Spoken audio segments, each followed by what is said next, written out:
قرآن کریم کا انداز ہے کہ یہ غلطی کی نشاندہی بھی کرتا ہے، اصلاح بھی کرتا ہے، اور اس کا مناسب حل بھی تجویز کرتا ہے، کیونکہ اللہ الرحمن نے یہ دعویٰ کیا ہے کہ یہ قرآن نہ صرف یہ کہ انسانی معاملات کے لیے رہنما ہے، بلکہ انسانی سینوں میں پیدا ہونے والی بیماریوں کی شفا کا سامان بھی ہے۔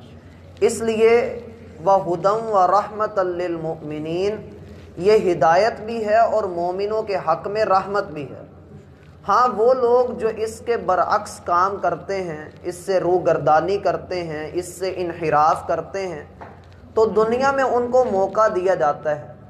اگر وہ پلٹ آئیں تو ٹھیک ہے، نہ پلٹیں تو پھر وہ مالک یوم الدین ہے، وہ کسی پر ظلم کرنے والا نہیں ہے، وہ ہر ایک سے اس کے اعمال کے متعلق سوال کرنے کا حق رکھتا ہے۔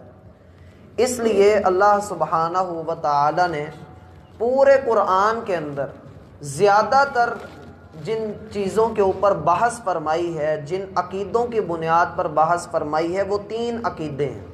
پہلا ہے عقیدہ توحید، جس عقیدے پر کسی بھی قسم کا کوئی سمجھوتا نہیں کیا جا سکتا، بلکہ عقائد جتنے بھی ہوں، کسی بھی مذہب کے کوئی عقائد ہوں، آپ اس مذہب کے ماننے والوں میں یہ بات دیکھیں گے کہ وہ اپنے عقیدوں پر سمجھوتا نہیں کرتے، عقیدوں پر، نظریات پر سمجھوتا نہیں کیا جا سکتا۔ اسی لیے تو کفار مکہ کو 2 ٹوک جواب دیا گیا تھا جب انہوں نے کہا کہ اے محمد صلی اللہ علیہ وسلم، 1 سال آپ ہمارے معبودوں کی عبادت کیا کریں اور 1 سال ہم آپ کے رب کی عبادت کیا کریں گے۔ تو اللہ سبحانہ و تعالی نے اس کا جواب دیا، قُلْ يَا أَيُّهَا الْكَافِرُونَ لَا أَعْبُدُ مَا تَعْبُدُونَ، جس کی تم بندگی کرتے ہو، ہم تو نہ ماضی میں اس کی بندگی کرتے تھے، نہ اب کرتے ہیں، اور نہ آنے والے وقت میں اللہ کی توفیق سے کبھی کریں گے۔ لَكُمْ دِينُكُمْ وَلِيَ دِين، آپ کے لیے آپ کا دین ہے۔ جب آپ اپنے بتوں کو نہیں چھوڑ سکتے، جب آپ اپنے نظریات کو نہیں چھوڑ سکتے، تو پھر ہم بھی اپنے نظریے اور عقیدے کو نہیں چھوڑ سکتے۔ دوسرا عقیدہ ہے عقیدہ رسالت، اس کے اوپر بھی کوئی کمپرومائز نہیں کہ یہ ختم نبوت، اللہ کے رسول صلی اللہ علیہ وسلم آخری نبی ہیں، آپ ہی ساری دنیا کے اب رہبر اور رہنما ہیں، آپ کے علاوہ کوئی اور پیشوا اور مقتدا نہیں بن سکتا۔ اور تیسرا عقیدہ ہے جو انسان کے ہر عمل سے تعلق رکھتا ہے، اور وہ ہے عقیدہ آخرت، کہ آخرت قائم ہونے والی ہے، تصور آخرت، کہ ایک نہ ایک دن میں نے مرنا ہے، میری زندگی کا سورج ڈوبنا ہے، اور میں نے اللہ کے حضور اپنی یہ گزری ہوئی زندگی کے ایک ایک لمحے کا حساب دینا ہے۔ اللہ سے دعا ہے اللہ ہمیں بلا حساب کتاب جنت الفردوس میں جگہ عطا فرمائے۔ ہم میں سے کسی کے اندر اتنی تاب نہیں کہ اللہ کے سامنے کھڑے ہو سکیں، اور اللہ رب العزت ہمارے اس خوف کو ہی اپنے ہاں قبول فرما لے۔ لیکن وہ لوگ جن کے دلوں کے اوپر پردے پڑ جائیں، جو اللہ رب العزت کی بات کو صرف اپنے فائدے کی حد تک لیں، جنہیں صرف یہ ہو کہ دنیا میں صرف اور صرف آرام ہو، سکون ہو، لوگوں کے ساتھ معاملات ہوں، بلند مقام ہو، عیش ہو، عشرت ہو، اور دنیا کے اندر غم نام کی کوئی چیز نہ ہو ہماری زندگی میں، ایسے لوگوں کی حالات اللہ رب العزت نے کچھ کل بیان کیے کہ ان کے اوپر جب ذرا سی مصیبت آتی ہے، ذرا سا ہم ان کو ہلاتے ہیں معاشی طور پر اور مالیاتی طور پر، یا ہم ان کو کسی بھی طور پر ذرا سے ہلاتے ہیں، تو پھر ان لوگوں کی حالت دیکھنے والی ہوتی ہے کہ دوڑ دوڑ کر اللہ کو پکارتے ہیں، دعوا اللہ مخلصین لہ الدین، تو پکارتے پھر یوں ہیں کہ شاید کہ وقت کے سب سے بڑے ولی ہیں، وقت کے سب سے بڑے عابد ہیں، ان کو اللہ کے علاوہ اور کچھ آتا ہی نہیں ہے، یہ اللہ کو ہی پکارتے ہیں۔ لیکن جب ہم ان کو نجات دیتے ہیں، جب ہم ان کی مدد کرتے ہیں، جب ہم انسان کی فطرت کو دیکھتے ہوئے، جاننے کے باوجود ہم اپنی رضا کے ساتھ ان کی مدد کرتے ہیں، اذا ہم یقنطون، تو پھر انسان اپنا منہ پھیر کر اللہ رب العزت کو پس پشت ڈال کر یوں چلا جاتا ہے گویا کہ اس نے اللہ کو کبھی پکارا ہی نہیں، کأن لم یدعنا الی ضر مسہ، کبھی اس نے ہمیں دیکھا ہی نہیں، کبھی اس نے پکارا ہی نہیں، کبھی اس نے ہمارے ساتھ کوئی کام ہی اپنا نہیں نکالا۔ تو ایسا شخص، اللہ رب العزت ایسے لوگوں کی حالت، اور یہ انسان کی فطرت ہے، یہ انسان کی فطرت ہے کہ انسان صرف اپنے فائدے کی حد تک، جیسے کہا جاتا ہے کہ لوگ آپ کا واٹس ایپ ہو یا آپ کی زندگی ہو، لوگ صرف آپ کا سٹیٹس دیکھتے ہیں. لوگ آپ کو یہ دیکھنا چاہتے ہیں کہ آپ کس مقام پر ہیں، آپ کس درجے پر ہیں، آپ کیا ہیں.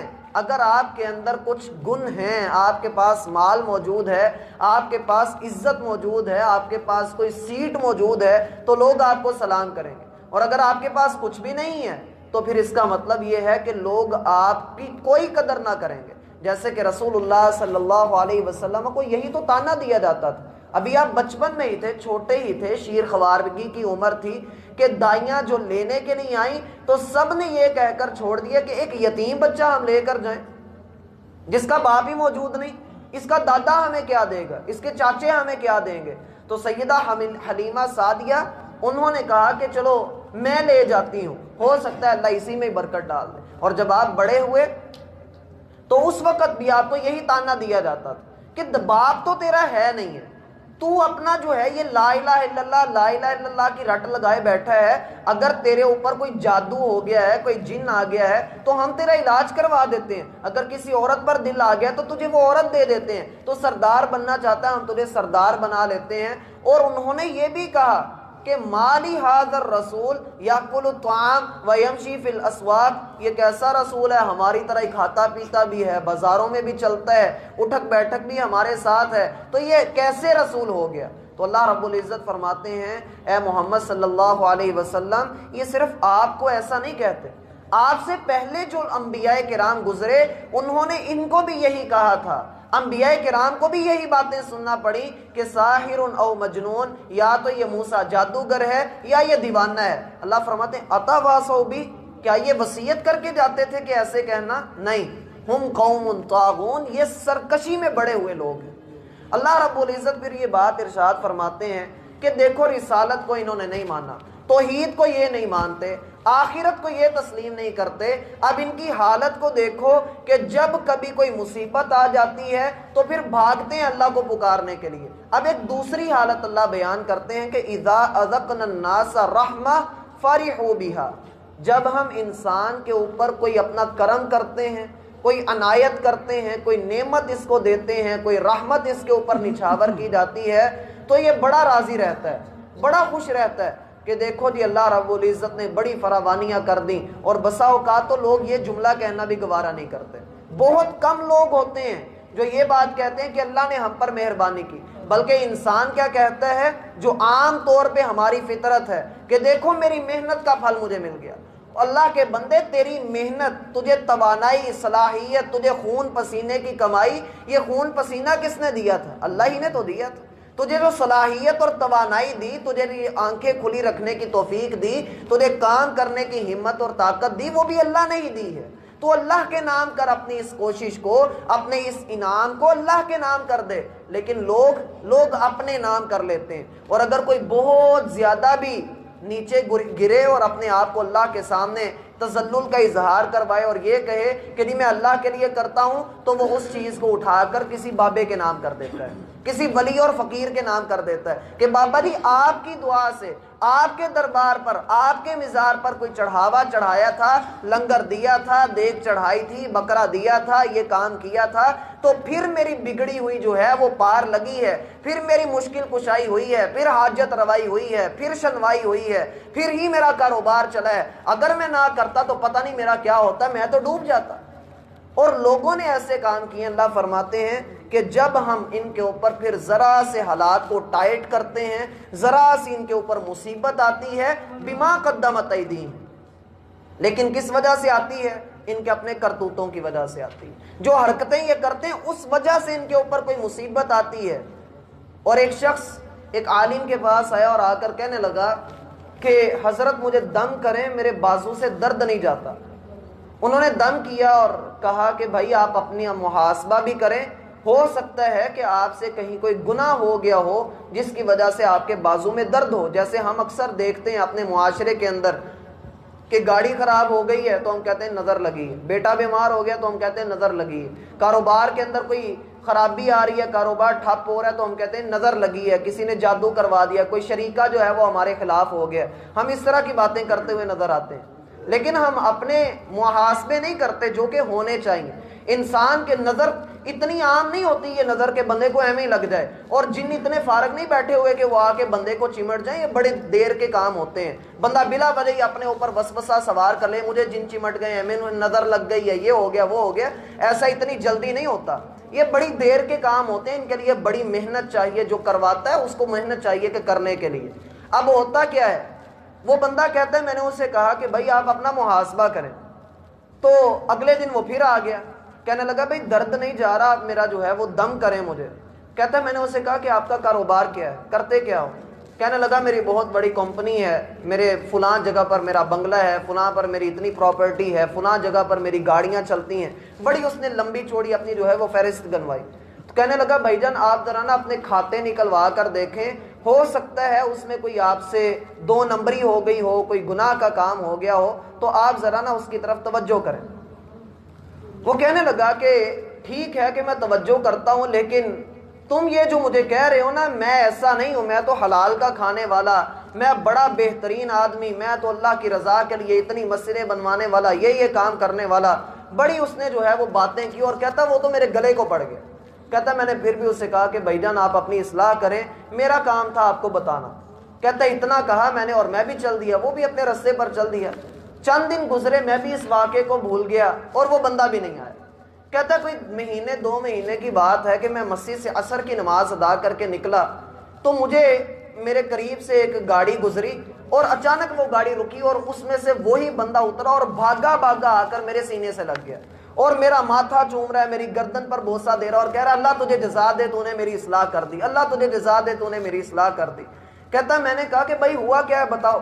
کہتا اس دن تو میں تمہارے گلے پڑ گیا، لیکن گھر آ کر میں نے سوچا کہ یار دیکھوں تو صحیح، اور جب میں نے اپنے کھاتے نکلوائے تو آج سے 5 سال پہلے میں نے اپنا جہاں بنگلہ بنایا ہے اس جگہ پر جہاں میں نے جگہ خریدی تو پچھلی سائڈ پہ ایک یتیم بچوں کی ماں کی کچھ پراپرٹی تھی، اور وہ میری کوٹھی کے درمیان میں وہ آ رہی تھی، تو میں نے اس عورت کو کہا کہ یہ مجھے دے دو اور مجھ سے تھوڑے سے پیسے لے لو، اور میں نے مل بھی اس کا وہ دیا جو بنتا نہیں تھا۔ تو وہ کہنے لگے کہ نہیں میں نے نہیں ایسے کرنا، میرے پاس تو ہے ہی ہے، میں کہاں جاؤں گی؟ کہتا ہے میں نے اپنے کرندوں کو حکم دیا، انہوں نے جو ہے اس کے اوپر بلڈوزر پھیر کے اس کو اپنی پراپرٹی کے اندر شامل کیا۔ کہتا ہے اس عورت نے اس وقت ہاتھ اٹھا کر دعا کی کہ اللہ تجھے سکون نصیب نہ کرے۔ کہتا ہے اس دن سے 5 سال کا عرصہ ہو گیا، مجھے یہ بات بھول چکی تھی، لیکن جب میں اپنے گھر کی تعمیر مکمل ہونے کے بعد وہاں 1-2 سال کے بعد داخل ہوا تو میرے بازو سے درد نہیں جاتا، اور تم نے اس دن کہا تو مجھے وہ واقعہ پھر یاد آیا، میں نے اللہ کی قسم اس عورت کو تلاش کیا، حتیٰ کہ میں اس سے جا ملا اور میں نے اس سے کہا کہ اللہ کی بندی میں تجھے راضی کرنا چاہتا ہوں، تو جیسے راضی ہوگی میں تجھے راضی کروں گا، اور پھر میں نے اس کو راضی کر لیا، یہاں تک کہ وہ مجھ سے راضی ہو گئی۔ میں نے اسے کہا اللہ کی بندی ابھی کام نہیں بنا، اب دعا کر کے اللہ میری اس تکلیف کو دور کرے۔ کہتا ہے اللہ کی قسم اس نے دعا کی، ہاتھ اس کے نیچے نہیں گرے تھے کہ میرے بازو سے درد ہٹ گئے۔ انسان کو چاہیے کہ انسان اپنے آپ کو دیکھے کہ بما قدمت ایدیہم، وہ خود کون سے کرتوت کر رہا ہے، وہ خود کون سے کام کر رہا ہے۔ اذا ہم یقنطون، پھر نا امید ہو کر بیٹھ جاتا ہے جی اللہ کو صرف میں ہی ملا تھا، اللہ رب العزت کو صرف میں ہی نظر آیا تھا۔ اللہ فرماتے ہیں ایسا نہیں ہے، اولم یروا ان اللہ یبسط الرزق لمن یشاء ویقدر، کیا تم دیکھتے نہیں اللہ کسی کو بہت نواز دیتا اور کسی کو کچھ بھی نہیں دیتا۔ موسیٰ علیہ السلام نے ایک مرتبہ اللہ سے پوچھا اے اللہ سب کو برابر کیوں نہیں بنایا؟ اللہ فرماتے ہیں سب کو برابر بنا دیتا تو میرا شکر کون ادا کرتا، مجھے یاد کون کرتا؟ غریب اسی بہانے تو اللہ کو یاد کر لیتا کہ یا اللہ مجھے بھی کچھ دے دے۔ اور اللہ رب العزت نے سیدنا موسیٰ علیہ السلام کی ایک روایت آتی ہے کہ ایک عورت گڑ گڑا کر دعائیں کر رہی ہے، اے اللہ مجھے اولاد دے دے، اے اللہ مجھے بیٹا دے دے۔ اب ہوا کیا کہ وہ بیٹا اللہ رب العزت سے موسیٰ علیہ السلام نے کہا کہ اللہ اس کی دعا کو قبول کر لیں، اس کو بیٹا دے دیں۔ اللہ نے کہا کہ بھائی اس کی تقدیر میں لکھا ہے اس کو بیٹا نہیں ملنا، اس کو اولاد دینی ہی نہیں۔ تو موسیٰ علیہ السلام خاموش رہے اور اس عورت کو بھی نہیں بتایا۔ اب وہ عورت دعا میں کہہ رہی ہے اے رحمان مجھے بیٹا عطا کر دے، یا رحمان مجھے بیٹا عطا کر دے۔ چند دن گزرے، موسیٰ علیہ السلام کو خبر ملی کہ اللہ رب العزت نے اس عورت کو جو ہے وہ امید سے کر دی ہے، اور چند دنوں کے بعد اس کے ہاں بچے کی ولادت بھی ہو گئی۔ موسیٰ علیہ السلام پھر اللہ سے ہم کلام ہوئے اور کہا اللہ یہ کیا؟ کہا موسیٰ تو نے دیکھا نہیں وہ ہمیں کس نام سے پکار رہی تھی، اس نے ہمیں رحمان کہہ کر پکارا، تو رحمان ہونے کے ناطے ہم نے اپنی بندی کے اوپر رحم کر دیا۔ اولم یروا ان اللہ یبسط الرزق، اللہ جسے چاہتا ہے زیادہ دیتا ہے اور جسے چاہتا ہے کم دیتا ہے، وہ دے کر بھی آزماتا ہے اور لے کر بھی آزماتا ہے۔ اس میں ایمان والوں کے لیے بڑی نشانی ہے، اور اللہ سے بندے کو دعا کرنی چاہیے۔ زیادہ مال فتنہ ہی ہوتا ہے، زیادہ مال فتنہ ہی ہوتا ہے، یہ بندے کا میٹر گھما دیتا ہے۔ اس لیے بندے کو اللہ سے دعا کرنی چاہیے، اے اللہ قرضے سے محفوظ کرنا اور اتنا دینا کہ جتنے میں میری ضروریات پوری ہو جائیں۔ ہمارے ملک کو بڑا غریب ملک کہا جاتا ہے، حالانکہ یہ غریب ملک نہیں ہے، اس میں صرف خواہشات کا نہ پورا ہونا اس کو غربت کہتے ہیں۔ اگر ہم اپنے معاملات، اپنی ضروریات، تین چیزیں ہوتی ہیں زندگی میں، ایک ہوتی ہیں ضروریات، دوسری ہوتی ہیں سہولیات اور تیسری ہوتی ہیں فضولیات۔ ہم فضولیات کے پیچھے جب پڑتے ہیں تو پھر ہم کہتے ہیں نہیں ہم کنگال ہیں، ہم غریب ہیں۔ اگر ہم سہولیات پر آئیں تو یہ بھی اسلام کے ہاں ذرا پسندیدہ نہیں ہے۔ اگر ہم ضروریات پر رہیں تو پھر انسان اپنے امن کے اندر اور اپنے سکون کے اندر رہتا ہے۔ آگے اللہ فرماتے ہیں فآت ذی القربیٰ، یہ فا کا معنی یہاں پر یہ ہے کہ جب ثابت ہو گیا، جب تم مان رہے ہو کہ اللہ رب العزت رزق زیادہ دیتا ہے کسی کو اور کسی کو کم دیتا ہے، تو پھر جس کو زیادہ دیا ہے یا جس کو کم دیا ہے، جس کو جتنا دیا ہے، آتی ذی القربیٰ حقہ، رشتہ داروں کے حقوق ادا کرو پھر، کیونکہ یہ سب سے بڑی نیکی ہے۔ خیارکم خیارکم لأہلی، تم میں سے سب سے بہترین بندہ وہ ہے جو اپنے اہل و عیال کے لیے بہتر ہے، جو اپنے رشتہ داروں کے حق میں بہتر ہے۔ والمسکین وابن السبیل، اور مساکین ہو۔ مسکین کس کو کہتے ہیں؟ کسی کو پتا ہو مسکین کسے کہتے ہیں؟ شرعی اسلام نہیں، مسکین نہیں، اس کو نہیں کہتے۔ اس کی تعریف اللہ نے قرآن میں بیان فرمائی، لا یسألون الناس الحافا، یہ لوگوں سے چمٹ چمٹ کر سوال نہیں کرتے۔ ہماری نظروں میں وہ یوں ہوتے ہیں کہ اپنے گھر میں اچھے ہیں، اچھا لباس ان کا ہوتا ہے، دیکھنے میں وہ اچھے گھرانے کے لگتے ہیں، لیکن ان کے دل کی حالت اور ان کے گھر کی حالت وہ جانتے ہیں، اللہ جانتا ہے۔ یہ لوگوں سے چمٹ چمٹ کر سوال نہیں کرتے۔ اللہ فرماتے ہیں ایسے مساکین کا حق ادا کریں، اور یہ لوگ، یہ جو عام طور پہ فقیر ہمیں نظر آتے ہیں، ان سے زیادہ ضرورت مند ہیں، ان سے زیادہ حقدار ہیں۔ وَآتِ ذِی الْقُرْبَىٰ حَقَّهُ وَالْمِسْكِينَ، آپ رشتہ داروں کے حقوق بھی ادا کریں اور مساکین کے حقوق بھی ادا کریں۔ وَابْنَ السَّبِيلِ، اور مسافر کے بھی۔ یہاں پر مسئلہ ذہن میں رکھیں، اس آیت کو کل مزید دوبارہ سے پڑھیں گے کہ اللہ رب العزت نے یہاں پر قرابت داروں کا پہلے ذکر کیا ہے، اور قرآن میں بھی آتا ہے یسألونک ماذا ینفقون، لوگ آپ سے پوچھتے ہیں کہ کہاں پر خرچ کریں، تو آپ ان کو کہیے ما انفقتم من خیر فللوالدین والاقربین والیتامى والمساکین وابن السبیل، آپ اپنے والدین پر اور اپنے رشتہ داروں پر، مسکینوں اور مسافروں کے اوپر، یتیموں کے اوپر آپ خرچ کریں۔ یہاں پر چند باتیں سمجھنے کی ہیں۔ آیا کیا والدین کو زکوٰۃ دی جا سکتی ہے؟ اکثر لوگ یہ سوال کرتے ہیں۔ تو میرا بھائی سوچنے والی بات یہ ہے، وہ والدین جنہوں نے ساری زندگی بندے کو پالا پوسا، اس کو جوان کیا، اس کو بڑا کیا، آج وہ میری زکوٰۃ کے حقدار بن گئے؟ نعوذ باللہ من ذالک۔ دوسری بات اس میں یہ ہے کہ بندے کے ذمے جن کا خرچہ ہو، یہ شریعت نے اس کی تعریف یہ کی ہے، جن کا خرچہ بندے کے ذمے ہو ان کو زکوٰۃ نہیں لگتی، جیسے والدین، بیوی اور بچے، ان کو زکوٰۃ نہیں لگتی، ان کو زکوٰۃ دینی بھی نہیں ہے۔ ایون کہ بچوں کی شادیاں بھی ہو چکی ہوں تب بھی والدین یا بچے اپنے والدین کو زکوٰۃ نہیں دے سکتے۔ ہاں بہن بھائی اگر آپس میں ہیں تو پھر وہ آپس میں رشتہ دار ہیں، اللہ فرماتے ہیں فآتِ ذی القربیٰ، اپنے رشتہ داروں کو پہلے دو۔ لیکن ہم دیکھتے ہیں پہلے باہر پھر اندر دیکھتے ہیں۔ ہمارے رشتہ دار چاہے جیسے بھی غریب ہوں، ہمارا ان کے ساتھ رشتہ ناتا جیسا بھی ہو، دور کے ہوں نزدیک کے ہوں، پہلے ان کو دینا چاہیے، پھر باہر دینا چاہیے، کیونکہ قریبی جو ہوتا ہے، اللہ کے رسول سے پوچھا گیا اے اللہ کے رسول صدقہ کس کو دینا چاہیے؟ آپ نے فرمایا الاقرب فالاقرب، جو زیادہ قریب ہے اس کو پہلے دیجیے۔ تو جو کوئی بھی ہو ہمارے رشتہ داروں میں، جو کوئی بھی غریب ہو، جو کوئی بھی مالی طور پہ پریشان ہو، آپ اس کو اپنا صدقہ دے دیں، آپ اس کو اپنی زکوٰۃ دے سکتے ہیں، کوئی مسئلے والی بات نہیں ہے۔ اب رہا یہ مسئلہ کہ کیا اس کو بتانا بھی ضروری ہے کہ بھائی میں صدقہ دے رہا ہوں، میں زکوٰۃ دے رہا ہوں؟ تو یہ ضروری نہیں ہے، کسی کو بتانا ضروری نہیں ہے کہ یہ زکوٰۃ کے پیسے ہیں، یہ صدقے کے پیسے ہیں۔ کیوں؟ اس لیے کہ انما الاعمال بالنیات، اعمال کی جزا کا دار و مدار نیتوں پر ہے۔ آپ نے زکوٰۃ کی نیت سے نکال لیے، صدقے کی نیت سے نکال لیے، تحفے کی نیت سے نکال لیے، آپ نے اگلے کو دے دیے، آپ کی طرف سے جو آپ نے نیت کی وہ ہو گیا، اگلے کی مدد ہوگی، اصل مقصود تو وہ ہے۔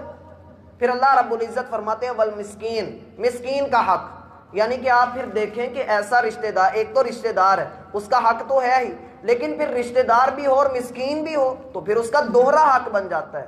وابن السبیل، اور مسافر بندہ، مسافر اس میں بہت سارے لوگ آتے ہیں، مثلا مدارس کے طلباء اور مساجد کے خدام، مساجد کے ائمہ کرام، اور اسی طریقے سے علماء، اور اسی طریقے سے وہ لوگ جو مساجد کے اندر آتے ہیں، یا ہمیں راستے کے اندر کئی لوگ، جیسے کہ آج کل کئی لوگوں نے اپنا اس کو وتیرہ ہی بنایا ہوا ہے، جی میرے بائک میں پٹرول ختم ہو گیا مجھے 50 روپے دے دیں، تو ایسے لوگ تو پھر خیر وہ دھوکہ بازی کرتے ہیں، جو اصل ہیں بندہ ان کو دینے کی کوشش کرے۔ ذالک خیر، یہ تمہارے لیے بہت بہتر ہے، للذین یریدون وجہ اللہ، ان لوگوں کے لیے جو اللہ کا چہرہ چاہتے ہیں۔ اللہ کے چہرے کے دو مطلب ہیں، ایک یہ کہ اللہ کی رضا کو تلاش کرتے ہیں، اللہ رب العزت کی رضا کے طالب ہیں، اور دوسرا معنی یہ ہے کہ وہ اللہ کے دیدار کا شوق رکھتے ہیں، وہ اللہ کو دیکھنا چاہتے ہیں۔ اللہ ہمیں دونوں چیزیں عطا فرمائے۔ اولئک هم المفلحون، یہی لوگ کامیاب ہیں۔ اللہ رب العزت ہمیں سمجھنے کی توفیق عطا فرمائے۔